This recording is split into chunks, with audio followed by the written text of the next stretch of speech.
आगे बढ़ते हैं और अब बात कर लेते हैं देश के सबसे बड़े रेस्क्यू ऑपरेशन की।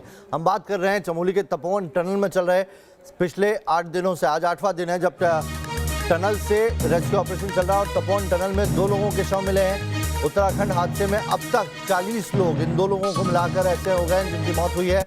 8वें दिन भी रेस्क्यू ऑपरेशन जारी है। हालांकि अब तेजी देखी जा रही है रेस्क्यू ऑपरेशन में।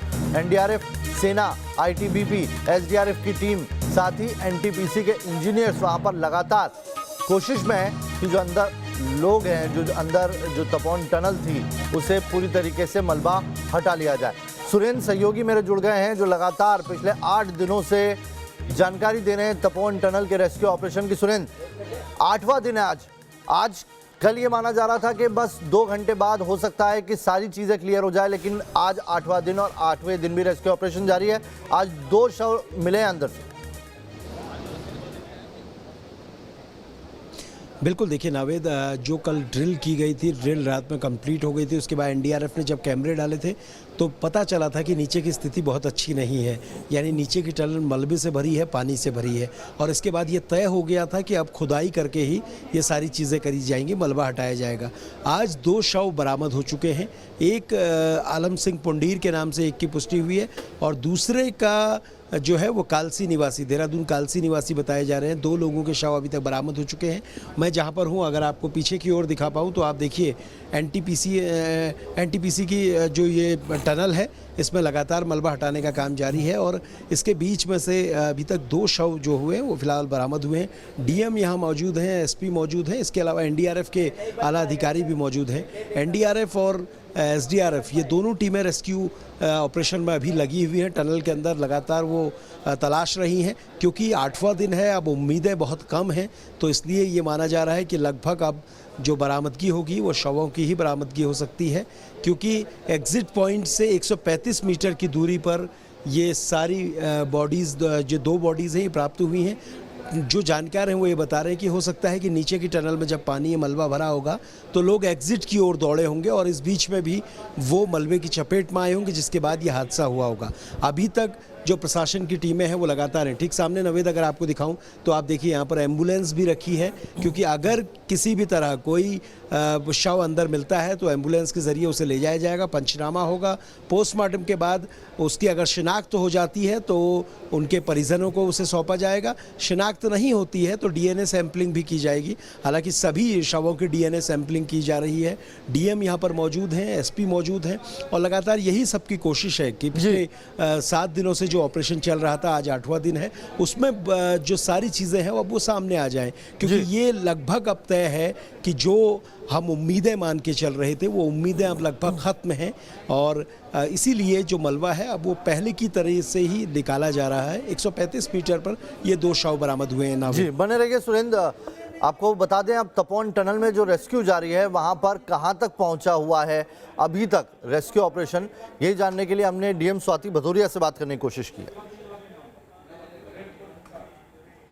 एनटीपीसी टनल तपोवन में रेस्क्यू ऑपरेशन पिछले 8 दिनों से लगातार चल रहा है। आज 8वां दिन है और आज 2 शव बरामद हुए हैं। एक की पहचान हो चुकी है और दूसरे की अभी पहचान नहीं हो पाई। डीएम चमोली स्वाति भदौरिया मैम मेरे साथ हैं। मैम, क्या स्थिति है, कितने शव आज मिले हैं और अब आगे के लिए क्या प्लान? अभी यहाँ पे रात में कंटिन्यूसली ऑपरेशंस चल ही रहे हैं तब से, और 4:45 AM पे और 5:50 AM पे 2 शव बरामद हुए हैं यहाँ पे और उनको ले जाकर मॉर्चुरी में भेजा जा चुका है। अभी हम लोगों ने भी टनल के अंदर विज़िट किया और अगर कोई पॉसिबिलिटी 1% भी बनती है लाइव रिकवरी की तो उसके लिए भी हम लोगों की पूरी तैयारी हो चुकी है और एम्बुलेंसेज वगैरह भी रख चुके हैं और हेलीकॉप्टर को भी स्टैंड बाई में रखने के लिए कह दिया गया है। मैम, जिस तरीके से एग्जिट का गेट था तो अब ये उम्मीद, एक्सपर्ट क्या बता रहे हैं कि हो सकता है कि लोग बाहर की ओर निकले हों और यहीं पर अधिकतर लोग बरामद होंगे ऐसा? हाँ, ऐसा एनटीपीसी क्योंकि टनल की एक्सपर्ट एजेंसी है तो ये डिटेल्स तो वही बता सकते हैं, लेकिन मेरी उनसे बात हुई तो उनका भी प्रॉब्ली ऐसा ही मानना है, लेकिन वो बाकी ऑथेंटिक डिटेल्स वो आपको देंगे। मैम, आखिरी सवाल, जो परिजन आए हैं उनकी मुलाकात आपसे हुई क्या? उनको शव आप लोग पंचनामे के बाद कब उनको हैंड ओवर करेंगे? इसमें जो भी परिजन है उनको इन्फॉर्म भी कर दिया गया है कि वो अपने बॉडीज़ को आइडेंटिफाई कर लें और अभी पंचनामा पोस्टमार्टम वगैरह की कार्रवाई चल रही है वहाँ पे और जैसे शिनाख्त होती है तो उनको बॉडी भी हैंड ओवर कर दी जाएगी। और सुरेंद्र मेरे सहयोगी लगातार बने हुए। सुरेंद्र, अब जो स्थानीय लोग हैं उनका किस तरह का रिएक्शन है, क्योंकि हमने देखा था कि पिछले 2-1 दिन में वो थोड़े से परेशान हो रहे थे क्योंकि लगातार रेस्क्यू ऑपरेशन में अड़चनें आ रही थी।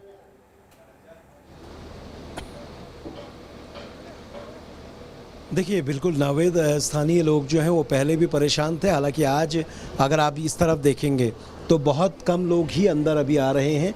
जो लोग स्थानीय लोग हैं उनसे ये कहा गया है कि वो नीचे आने के बजाय अगर ऊपर ही रहते हैं तो उनको जो भी सूचना होगी वो सूचना उन तक पहुंचाई जाएगी। यानी जिस तरह से जो अज्ञात में लोग मिल रहे हैं, जिनके आइडेंटिफिकेशन नहीं हो पा रहा है, जिनके पास कोई आई कार्ड बरामद नहीं हो रहा है, तो उन सब की पहचान इंडिविजुअली कराई जा रही है लोगों को बुलाकर। और इसलिए क्योंकि नीचे रेस्क्यू ऑपरेशन चल रहा है इसलिए मीडिया को भी 50 मीटर दूर रोका गया है और यही कहा गया है कि जो भी बॉडीज़ मिलेंगी वो सभी लोगों से उनको आइडेंटिफिकेशन कराया जाएगा। और डीएम ने कहा है कि जो परिजन आए हुए हैं उनसे मैं लगातार बात कर रही हूँ और लगातार उनसे पूछने की कोशिश कर रही हूँ कि वो जितने भी लोग हैं उन्होंने क्या आइडेंटिफाई कर पाए हैं, नहीं कर पाए हैं। और डीएनए सैंपलिंग भी होगी क्योंकि नावेद ये बहुत ज़रूरी है। डीएनए सैंपलिंग होगी अगर ऐसे लोग जो जिनका पता नहीं लग पा रहा, जिनका चेहरा सही कह रहे हैं आप। बहुत खराब है तो ये बताइए सुरेंद्र कि अब क्या मान के चल रहा है प्रशासन, जो टीम वहां पर मौजूद है, रेस्क्यू ऑपरेशन कितना और लंबा खींचेगा?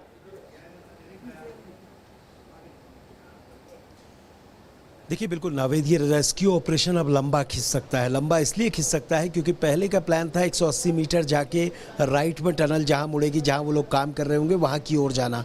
अब क्योंकि ड्रिल का ऑप्शन बिल्कुल ख़त्म हो चुका है, नीचे की टनल मलबे से भरी है, तो इसी तरह से ये पूरी टनल खाली की जाएगी और उसके बाद जैसे जैसे शवों की बरामदगी होगी उनको उस तरीके से आइडेंटिफाई किया जाएगा। लेकिन जो जानकार हैं वो बता रहे हैं कि अब कुछ दिन का समय और लग सकता है क्योंकि टनल जो है वो 180 मीटर मुड़ने के बाद बहुत छोटे आकार की हो जाएगी। अगर वहाँ मलबा ज़्यादा होगा तो उसको निकालने में और दिक्कतें होंगी, छोटी मशीनें लगानी पड़ेंगी। बहुत बहुत शुक्रिया सुरेंद्र आपका तमाम जानकारी के लिए।